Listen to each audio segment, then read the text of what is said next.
My name is Kelly Washington, and I'm the director of the SRP MIC Cultural Resources Department. And I'm excited to share with you information about our community's new Cultural Resources Repository. After having previously worked for the language program for 10 years, I was hired as director of the O'odham Museum in 2004. One of the first things I realized when I started working for the museum is that it lacked appropriate housing for the artifacts. Everything was either permanently on display or packed in a 12 by 12 room without proper climate controls.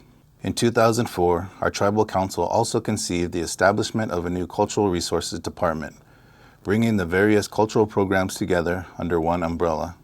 One of these programs was a cultural preservation program that dealt with Nagpra and repatriation.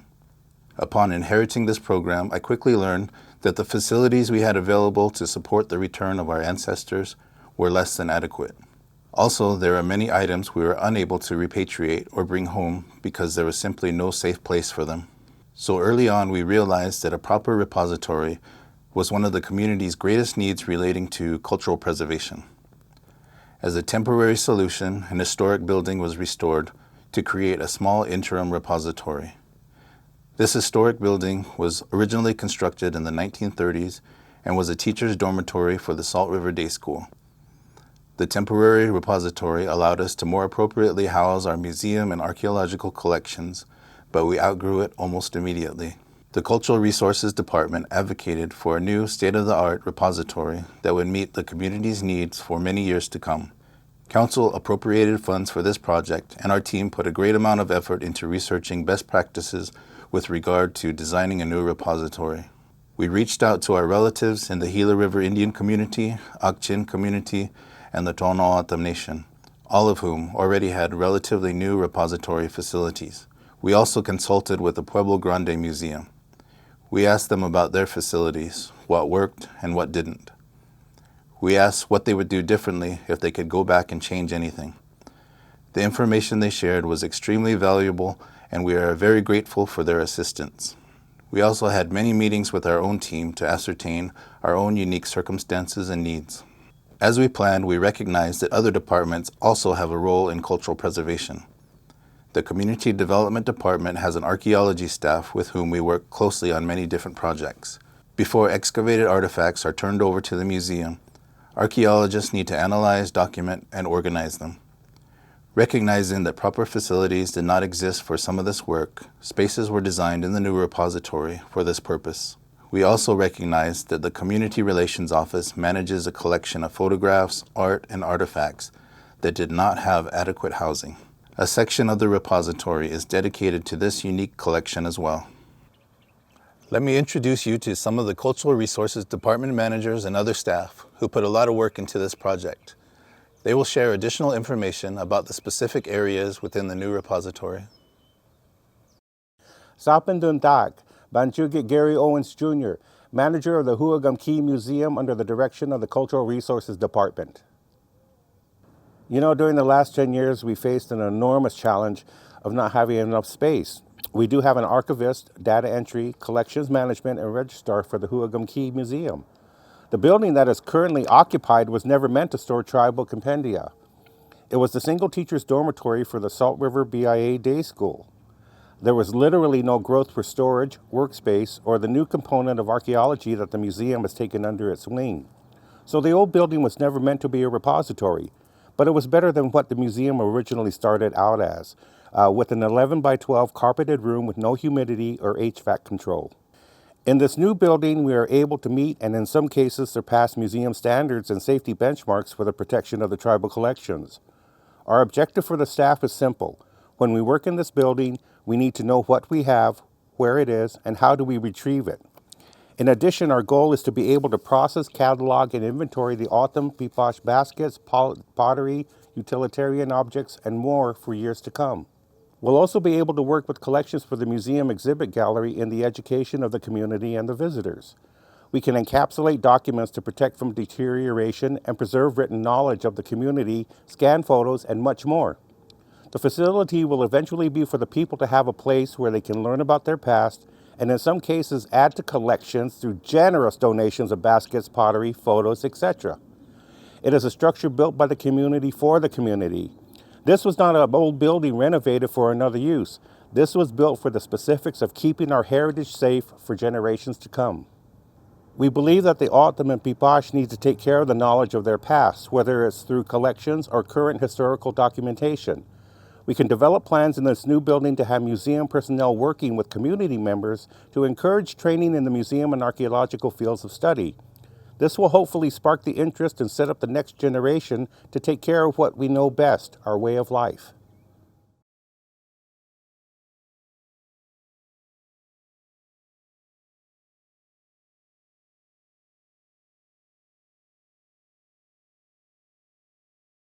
Hi, my name is Gary Owens. I'm the manager of the O'odham Museum. We work under the direction of the Cultural Resources Department. I'd like to introduce Jason Kirby. Hi, I'm Jason Kirby. I work for ECS. I'm a senior construction manager. I was the project manager on this repository. And it is a repository. This is something that we've been thinking about for so long because in order for the O'odham Museum staff to do their job, we needed to have a place to do it.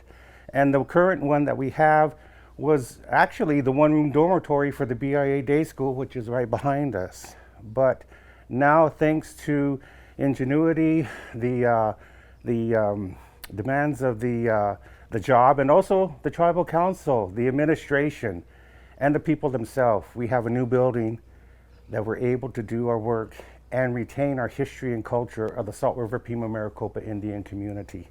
One of the things, and it was so important, was to make sure that this building was function over form. We needed it to meet the needs of the staff. We needed it to meet the needs of cultural, making sure that things were taken care of, our objects, our artifacts, everything that is exhibited in the museum. But in order to do that, we had to make sure that the building itself would reflect the cultural aspects of the community. So at the base here, you have walls that mimic the O'odham, where they're smooth adobe big houses. But on top of that, you got the historic sandwich houses. So you got one generation on top of the bottom. And you got the bottom supporting because you got the origins here. So that's why it was very important for us to have as much participation in what we could do with this building. Not only inside, but outside as well. When the RFQ for this project first came out, we got it from SRPMIC and we said, hey, this is the project we want to go after. After we were awarded the project, we started working very close with the community, Mr. Owens and his staff, to find out, more about what is this repository and what do they want the repository to be for their special community.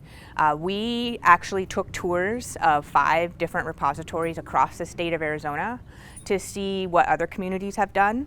We learned from them, what they felt after the fact that they could have done better and what they felt was very successful.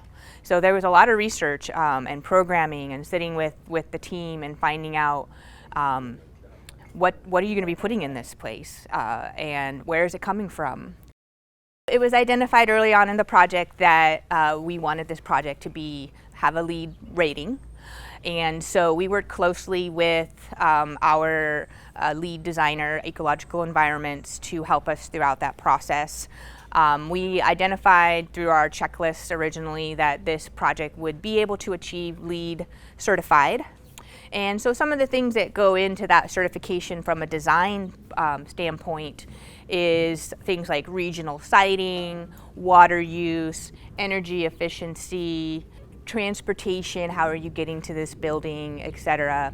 Keeping dust out of the building, indoor air quality, so making sure you have lots of air changes of air so the occupants always have fresh air to breathe. You'll see components around the building like the bike rack or at the parking spaces, there are certain parking spaces that are dedicated to electric vehicles or carpool vehicles that contribute to that LEED component. The construction materials of the building are something that are very special to this building. Usually when you build a building, whether it's a school or a grocery store, an office building, you pick one building material, and that's the primary building material for this. So this is a unique building, and it warranted unique materials that were culturally sensitive, that meant something to the community. We used masonry in this building, we used tilt-up slab concrete, we used board-formed, cast-in-place concrete, and then of course the steel structure with the emulation of the reeds on the top, the ocotillo branches, etc. So we really tried to bring a lot of conceptual imagery in that the community has to the facility. The board formed, emulates the old style construction of sandwich house construction, which was actually made out of wood and mud that was layered. We couldn't really necessarily do that here, but we tried to give a suggestion of what that feel is. The Vato structures that we have, again, in order for the longevity and security and solidarity of the building, we wanted materials that were going to last a long time, but the imagery of the reeds above and the shadows that cast on the ground, as well as the walls on the perimeter hardscape of the project. It's a rammed earth look, but they aren't actually rammed earth, as rammed earth is very hard to maintain and keep in its pristine condition, but it also has the layers of the different concrete on there, just like the different layers within the building. The first point of entry for this is the lobby here. Now, in our old repository, it was by appointments because we wanted the people to come and see what the tribal collections were. So it's no different in here. We're going to have appointments, we're going to have a little camera, you get buzzed in. So the first thing you'll see are some examples of artwork, community artwork, O'odham and Piipaash, and that's what we'll have in the cases here. We have to be careful about this because we have the indirect lighting from the west wall, the windows here. In fact, this is going to be one of the very few places in the repository where you're going to have natural sunlight in. An important room is the community intake room. And we designed this because if the people want to come in and see things from the tribal collections, pottery or baskets, this is where we'll bring them. We're able to go into our collections rooms, bring it out. They do have to request something that they want to see. But most important, if any of the families want to donate to the tribal collections, this is their first stop. So not only is this community intake, and it's not just the baskets, it's not pottery, lithics, it's pieces of history of Salt River. It's photographs, it's newspaper clippings, it's documents. A lot was written about the community during the 20th century. And so if people have those snippets of Salt River history, snippets of their everyday lives, that's what constitutes history for the community. And that's where they can bring it in. And so, for example, out there in the lobby, we want to have a wall out there. We want photographs. We want photographs of the community, family gatherings, maybe dances that they attended, even the trade fairs, things from the trade fair that happened in the 60s and 70s. The rodeos, this was such a big rodeo town. This was such a big rodeo community, horses everywhere. But how many people remember that history? That's what we're trying to do here at the repository, is make sure that the people know about their past. My personal role as a project executive, I oversee the project, make sure my team has what they need to succeed, by being a very active owner and being involved in all the owner, architect, contractor meetings, and just staying in tune with what's going on so that my team has what they succeed. But we're your general contractor, responsible for the construction management of this project. We have some unique features on this, which is really great because a lot of the buildings we build out here have cultural influence. One of the things that was really cool was the Back here you'll see this board form, cast in place concrete. It looks kind of like pre-stressed wood. So that was actually to mimic the old sandwich houses that were built by the early inhabitants, using which were used with, the materials were mud, clay, wood. Obviously we can't do that in modern technology, so we implemented modern technology using board forms, and you pour the concrete in place, cast in place, agitate it, get it structurally sound, and then when you're pulling the forms, you get this beautiful look back here, which I think is just amazing. Another really cool feature out here is the what I call the faux rammed earth. It's the feature wall in the front, and you'll see the different colors in it, and it really does look like rammed earth, which you'll notice the Memorial Hall is a fully rammed earth project. So we wanted to get something similar to that, but also structurally sound, so we use colored concrete. So we use forms and pour the concrete in layers. This was huge for me. I really wanted this one. I mean, I want them all, but I really wanted this one because this was, these are priceless artifacts. This is our culture. You have to have this building operating correctly. You don't want glitches.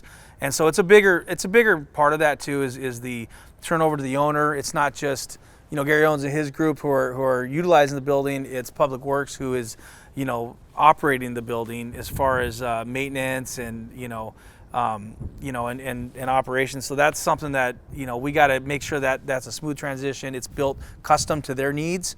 And so that was very important to take on that responsibility. I have a team out here that's been out here for 5 years, doing multiple projects, have had great success. In every project, we learn more about the community and what they need and what they want.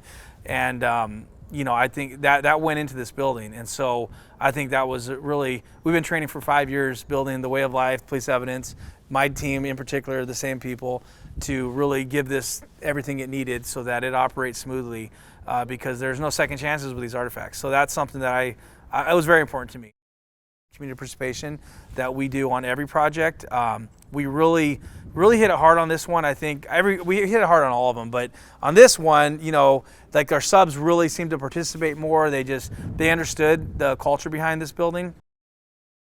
I think it's probably one of the universal challenges of today, COVID, right? It hit us, and it took a lot of planning to be on schedule. We are on schedule, by the way. We started a year ago, and we're right there. So it was a 12-month project, and we're finishing it on time.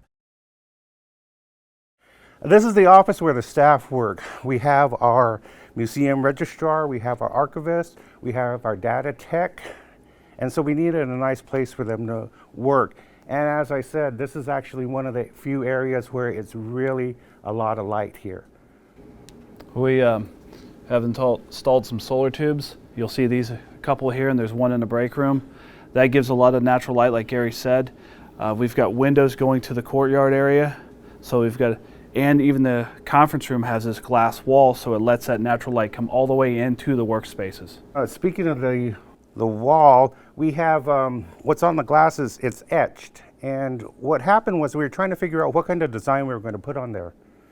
We decided to put the Mcdowell Mountains up there. They call them VOPK. It's for a reed that used to grow there, and this is what was told to me. And so we went and did a modified mountain range of the mountains that you can see directly north outside the big conference window. And of course, we're always going to have our red mountain. And as an addition, we have our 4 peaks, because you can't see Red Mountain without seeing the 4 peaks behind it. Okay, now we're in the corridor 100. So this is the second level of security. As we came through the lobby where the public's allowed, that's now the first level. Yeah, it starts to get loud now. Now, as Gary says, it's getting loud because what we did with the design of this building is we kept all the HVAC and the plumbing in these corridors. You'll see the other corridor 300. That way, two things happened with that, is keeping things off the roof. So that's another level of security for the artifacts. Limits the penetrations through the roof for potential leaks. And then also it gives Public Works ease of access to change filters or to monitor those systems. And we'll talk a little bit more later when I come down corridor 300 about the humidity controls. It was loud, now it gets quiet. This is the AV room, and it was very important to have this here because so many times written documentation is important, but for us growing up and in this community, oral history is what really kept us going. And that's where we learned a lot of our things about life, about how to deal with each other, how to live in this community and this environment. So it's important to have a place that we can safely record the oral history of the community. So we designed this room to be quiet. So you'll see acoustical panels on the walls. The ceiling tiles are also acoustical, and there is bad insulation above them. We also have independent controls on the wall, so you can shut off the HVAC system if you need to. So in this area, we'll have a table set up, like Gary said, so they can do podcasts or just recording oral history. Over here, you'll have your soundboard. Good day. My name is Janet Johnson, Director of Community Relations. Since 1982, at the start of the Community Relations Office, also referred to as CRO, we began a video and photo collection documenting the community through people, events, landscape, buildings, and construction projects. Around 1984, the O'odham Action newspaper was transferred to Community Relations along with its collection of black and white photo prints and newspaper editions dating back to the 1970s. In the 1990s, a collection of Salt River Day School photo prints were donated to our office. Periodically, we continue to receive photo donations. The video and print collections have grown over time. We see the need for a collective system of computer cataloging and formal space or adequate facility to house such an archival collection that holds the stories of our community. In partnership with Cultural Resources, the new repository will house a CRO archival resource room. Here, the CRO video, print and digital photography, and the O'odham Action newspaper, print and digital editions, and photo collection will be stabilized with a new home and proper documenting. In addition, CRO's section in the facility will house the Two Waters Art Collection and the Community Relations Art Collection. Currently, these items are being housed in a storage facility due to the lack of a formal facility. The new CRO Archival Resource Room will provide a controlled environment, necessary tools, shelving, and storage to house the materials, desk space for cataloging and resource work, equipment for duplicating prints, storage for supplies, and a resource and reference point with the repository for community members and others to request photos for research and educational use and personal use by community members. We have waited a long time for a facility to house the archival history of our photos and stories of the community and see our continued documentation growing so individuals today and those to come can reflect back on the community and its changes. It was important that when we planned the repository that the tribal collections were being taken care of. This room is community relations because they have tribal collections. They have baskets, they have pottery, they have artwork from the different community members, and it was important for them to store it safely in a good environment. So this is their room.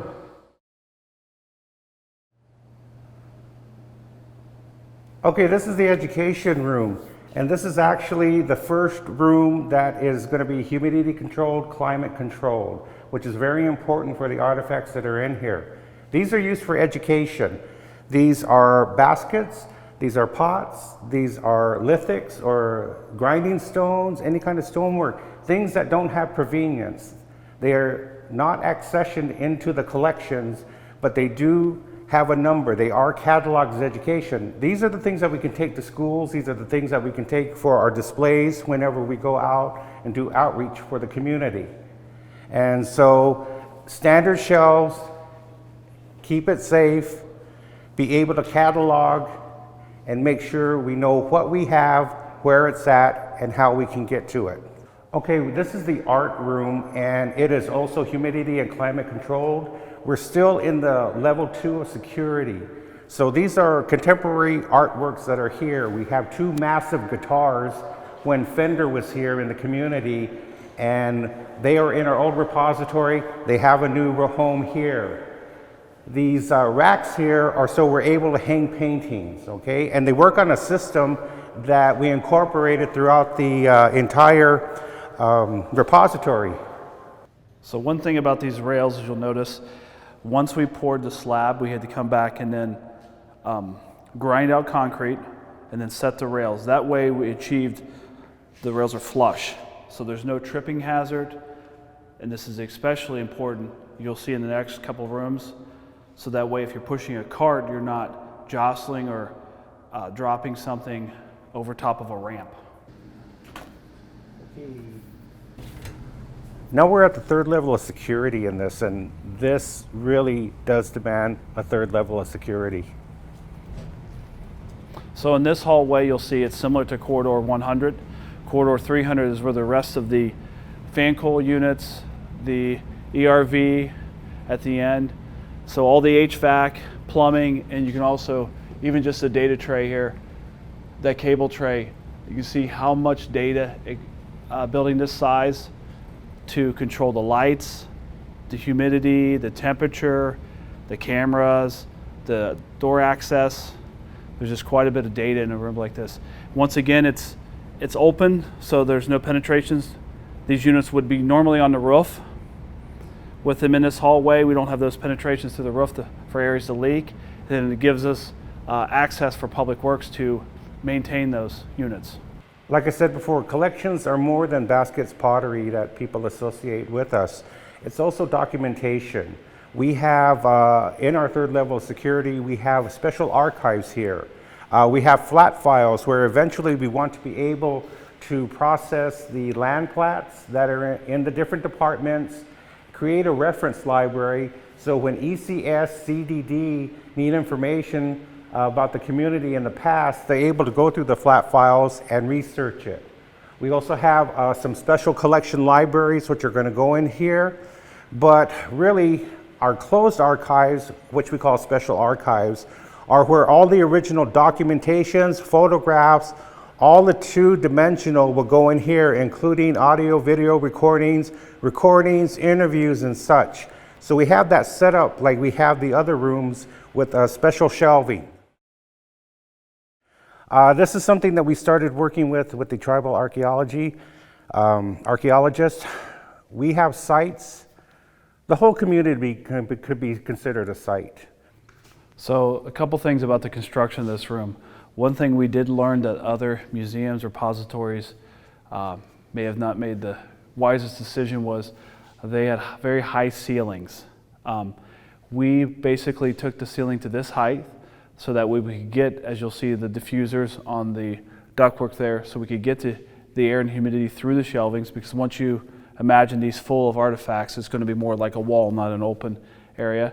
So we had that height to get it down, but we didn't want to make it too high because then you create a dead space and it becomes extremely energy inefficient. Also, the exterior walls in this section are tilts. So a tilt-up wall is basically, once we place the slab, we form the wall on top of this slab, let it cure, and then pick the slab up, and that becomes the tilt wall. That offers very high level of security. You've got a solid concrete wall. You've got very few joints for insects and water to penetrate. And also, outside the wall, that exit door there is a knockout. So we can expand these two rooms by about 6,500 more square feet in the future if needed. So these walls work on the same system where once you're able to pull it, with ease you're able to move it. We have a mirror of the archaeological room. This is the permanent collections. These are the baskets, the pottery. These are the utilitarian objects. These are historic. Some prehistoric, but mostly historic of the Salt River community. And this is where we'll be storing them. Cataloged, we have our same shelving system. We're able to make sure that we know where everything is, how we can retrieve it, and make sure in case somebody wants to come and see it, that's what this room is for. My name is Thomas Wright. I work for the Community Development Department, Environmental Protection and Natural Resources Division. Well, for many years, the archaeological collections that were held by the community didn't have a permanent home. They were just shuffled around between various offices and storage sheds for many years. Finally, about 15 years ago, they were taken to the old BIA teacher's residence, south of the BIA day school. But that was an old building, and it didn't have the proper climate controls that are really needed to store these sensitive archaeological materials. We also outgrew that space really quickly, and we had to take all the incoming artifact collections to other storage facilities, some of them within the community and some of them outside the community. it was obvious that what we really needed was a new repository, a centralized place in the community where all the collections could be brought together and properly housed and cared for and made available for future study. So we, in collaboration with the Cultural Resources Department, our office, helped design the new repository. We considered all the different types of spaces that are needed. We set aside a great deal of room for the storage and care of archaeological resources. And we also included an archaeological laboratory where incoming artifacts that are coming in straight from the field, can be cleaned, washed, sorted, cataloged, studied, and prepared for permanent housing. And we hope that community members will be able to come in and work in the laboratory, learn about these artifacts, be able to provide their perspectives on what they mean, and hopefully they can go on to careers in archaeology using the training that we can help provide. So in addition to the state-of-the-art repository and laboratory facilities, we also already own an outstanding library of archaeological reports and other important information about the community's archaeological resources. But we've never had a good place to store those materials either. So we did design space for a library. We'll have plenty of room for storage of these scientific volumes, archaeological reports, and other important research materials, including maps and photographs and documents. So those will be an important resource too for anybody studying archaeology here in the community, and that will be made available to people who would like to use it. So when we talked about archaeology and we talked about our new archaeological collections room, one of the things is that whenever anybody hits a site and they start to dig it up, they have to separate and sort and clean. Now, a lot of the times that the consulting firms do that off-site. Here they have a chance to do it here in the community. So if they find things here in the community, they don't have to take it off. It stays within the realm of the Salt River boundaries. And so we did this room especially for archaeology, and there's some interesting things to it as well. So basically we built this room to have a lot of flexibility. As you'll see, the tables can be moved around. We've got reels for power cords from the ceiling. You can configure the tables in any way you need to. You'll see a floor drain in here because with the cleaning there's a lot of water. Drying racks will cover these walls. There's also room for expansion if we decide to expand the archaeological department here. It all starts out here. Before anything goes into the threshold of this repository, it needs to be cleaned. For our archaeological, we actually set up a station where things can be washed, dusted, cleaned off before they start to go into the archaeological field room. A couple of technical things are we've got a solids interceptor here, so that way you can wash that dirt off, and if you have any mud it collects here so it doesn't go into the sanitary sewer system. There's receptacles out here for a flotation device. It's a way of separating particles. In other words, like if you dug a pit and you want to make sure light things float. So a flotation device will pull that up, they're able to scoop the top up, and then able to analyze it. Okay, this is where it all begins. Anything that comes into those two large rooms, that comes into the archives, that comes into any place here, starts through here. We have to start the process of making sure they're clean, making sure they're taken care of, making sure they're conserved. Across the hallway, we have a conservation lab in case we need to work on any of the objects, make sure they're taken care of. But then we have our freezer set up out here so that we're able to make sure that things get frozen, bugs get killed, dirt gets washed off, brushed off, wiped off. And that's what we do in this room, and that's what we do in this room. So in the conservation lab, we're able to fabricate exhibits for the O'odham Key Museum. We're able to encapsulate documents. We're able to encapsulate land plats. We're also able to take care of some artifacts that come in, objects that come in that may need a little help to make sure that they're stable before they go into the permanent collections room. So we have open glass cases, so at a glance we can tell what supplies we have, what we need, and then we also have a reverse osmosis water system. My name is Shane Antone. I'm the Tribal Historic Preservation Officer for the Cultural Resources Department, and my department or my program is the Tribal Historic Preservation Office. One of our major issues was the lack of space, but there was also a lack of reverence, a lack of respect and dignity for the remains that we were housing. We were not offered a designated space, and sometimes we had a lack of access to the remains when we needed it, and we had to worry about outside influence. With the new repository, we will have designated space for all 4 items of Nagpra, which include human remains, their associated funerary objects, items of cultural patrimony, and sacred objects. Prior to that, we didn't have that space for the other items other than human remains and their objects. We have approached design to include best practices with the emphasis on dignity and respect of our Ho'odham and how we house them, prepare them, and provide them with visitation and gifts of song and prayer, with human assurances of providing a final resting place. This is the Nagpra Building. It needed to be separated from the repository building. No items associated with Nagpra are mixed in with the collections, archaeology. They have to be separate. Those were guidelines that were set up by the community in the early 1990s. One of the things that we were looking at was landscape. When they first had the designs here, it looked like a unicorn garden. We had to tell them, we have our mesquite, we have our prickly pear, we have our mudhawk, our ocotillo.